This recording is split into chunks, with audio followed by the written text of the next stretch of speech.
Amazfit GTS2 Mini, a smartwatch with Alexa support, ability to track more than 70 kinds of sports, and pretty awesome display. Good enough for you? Let's inspect.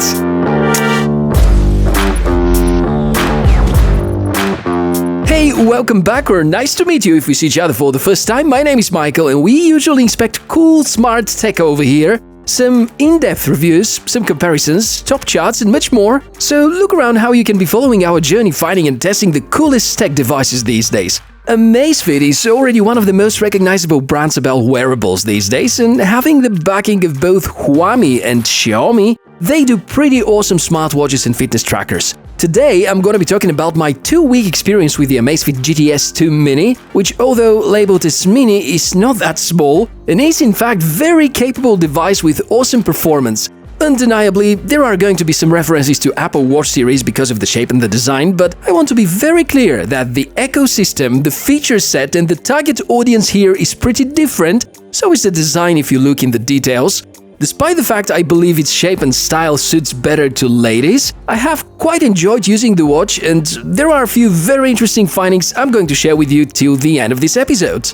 Right, before we dive into the more technical parts, I usually talk about the price and some alternative models that you can compare it to.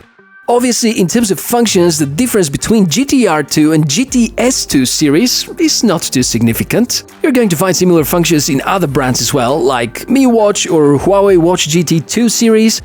Obviously, the GTS2 Mini is a lot smarter than most fitness trackers, but it's far behind smartwatches based on Wear OS, Tizen OS and so on. Therefore, I believe Amazfit are targeting this golden niche that combines sports features, smartness, cool design, long-lasting battery at a reasonable price, which in this case is just $99 and seem to put a lot of competitors under pressure.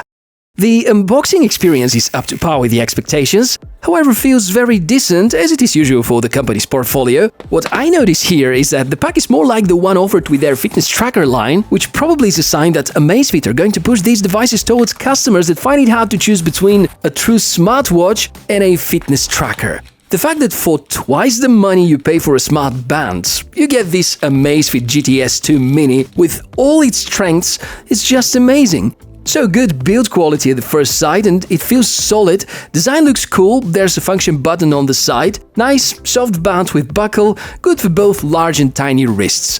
A charger is also included in the box. One thing I very much like about this year's Amazfit portfolio is that all of the GT-based models use the same charger, so it's easy to find a spare one in case you lose or break yours. Now, under the hood, here's what we can find. The beautiful 1.5-inch AMOLED display surrounded by aluminium alloy body. The back shell is plastic though. The watch is powered by the proprietary Amazfit chipset, backed by a 220 mAh battery, the famous BioTracker 2 PPG-HR sensor, geomagnetic sensor, ambient light sensor, Bluetooth 5 and GPS built-in. These are all strong highlights which make me eager to share with you my real-life performance stats. Before that, let's get to know the navigation and the features that all these hardware sensors would let us use. This is first of all the main screen. It's highly customizable and you have plenty of default watch faces. You can pick one of your choice, and some of them have customizations, whereas you can select which data where exactly is going to be placed. Others are quite simple and won't show you anything more than just the time. The function button is a home button or opens the app drawer via single press, or brings you into exercise mode with a long press, standard behavior for most similar devices. Swiping actions are also used. Swipe left, and you're gonna see a list with the cards. The defaults are meant to show you your data about activity goals, heart rate, SpO2 tracking, and so on. You can customize these via the smartphone app. Swipe down for quick toggles. These are the shortcuts to certain configuration items like screen brightness adjustment, do not disturb mode, and so on. Swipe up is showing you the available notifications. There's a queue which can store quite many of them.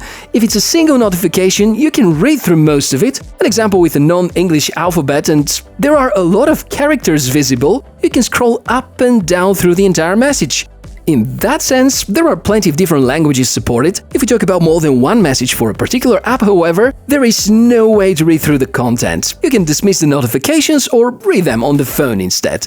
If you wonder what's the major difference between Amazfit OS running on this watch and a more advanced and smarter OS like Wear OS by Google, you cannot respond to notifications here as a starter. Then, while guiding you through the list of apps, let me mention that there's no way to add any third-party apps, simply because this OS has no app market and the hardware is anyways pretty weak, but sufficient enough to maintain all the apps that you can see over here. The watch can measure most of your health statistics, offers 24/7 continuous HR tracking, sleep tracking, stress measuring, SpO2 measuring. The list is pretty long. I've announced at the start more than 70 different workout types, so here's the list with some of them. Impressive, especially knowing that you can use the GPS inside the watch for tracking the outdoor activities. A nice advantage is the fact that you can control the music on your phone during the workout activity. Bluetooth earbuds and internal storage for music are, however, not present. The settings menu is pretty basic, some controls for the displayed items and options to change the watch face, something that you can anyways do from within the smartphone app. Well, if you wonder about the performance, I'm gonna start with the feedback about battery life. Amazfit promised 7 days with heavy usage, 14 days typical usage and 21 days if you use only the essentials. Now, since the GTS2 Mini supports always on display, I've loaded it with the most frequent HR measurements and all the tracking options on, including messaging. Whatever I could enable, it was present, with the screen being off while I'm sleeping, of course. 3 to 4 days is what you can count on in this mode. Do not use always on and then you're going to double the battery endurance, shutting off some of the other tracking functions, and you can really go beyond 10 days, and that's a quite significant achievement. All the track data is visualized in the smartphone app called Zapp. Fantastic summary about your sleeping cycles and habits. There's plenty you can learn from these graphs and a lot of recommendations about how you can have a healthier life. This might be the kick that some people really need in order to make their first steps towards being fit. The workouts data is also pretty good. The GPS, well, being very battery-friendly, it seems to be somewhat inaccurate sometimes. I've had a few occasions where it didn't work too well in cloudy weather. The accuracy on sunny days is good, however not perfect.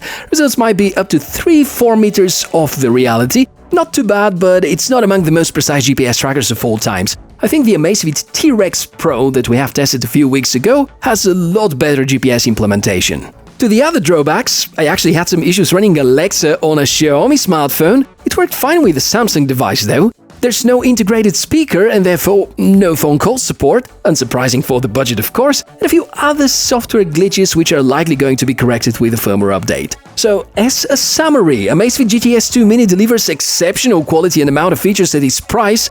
If you don't need Bluetooth support for phone calls and any other advanced options, and having basic Alexa functions and fluid health and somewhat sports-oriented OS, the GTS2 Mini will well suit your needs and probably deliver a lot more than what you could expect. Would be cool to hear from you. Is this a great smartwatch to buy, or you prefer something more capable or smarter? Let me know about your preferences and biases in the comment section. As usual, a link to the product is available in the description below the video. Been such a pleasure to host this episode for you, and thank you so much for being my guests till the end. Please subscribe to the channel if you want to stay up to date with smart technologies, hit the like if the video was enjoyable and useful, and I'm Michael, gonna see you in the next episode. Bye!